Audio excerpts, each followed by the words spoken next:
The first thing that I might say about Dr. Montessori to people, young people of today, was how strong a woman she was. She was a woman way ahead of her times. She was constantly swimming against the tide. She was the first woman physician of her country in the late 1800s. She had to fight for her space in medical college at that time, and even the actual practice of becoming a doctor was not an easy one. She had to fight for her right to actually learn, because people were, the men of her time didn't want to work with her. So starting from then on, she's constantly fought for what is her own, and then as she progressed, she fought for other people's rights, children's rights, other human beings' rights. And so I think that's the aspect of who she was that I'd like young people to get to know. I think as a woman, she is not recognized as well as she should be, so I'd like that to change as well. So that would be something that I tell young people of today.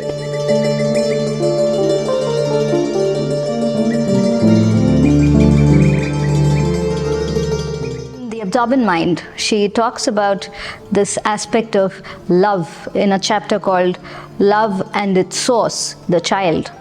And she looks at this idea of love being given to human beings as a special power, as a power that needs to be harnessed, as a power that is tangible in the way that it is expressed in the love that the child has for their environment.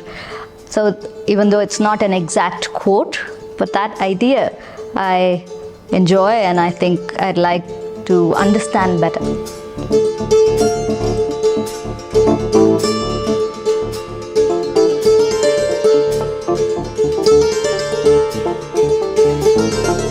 The theory of what she thought was child development, we are learning over time that it's also about human development.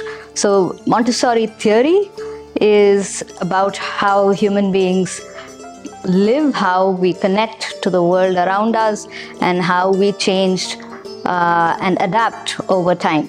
So that's one aspect of the theory which is universal and is accessible as an idea to anyone in the world. So that's one part of it, but also her understanding of children came from observation, from very, very scientific, objective observation. And I think that the way that we look at children and that way that we understand children through observation is still a practice that we need to cultivate, that we need to sharpen as we grow as practitioners of Montessori education.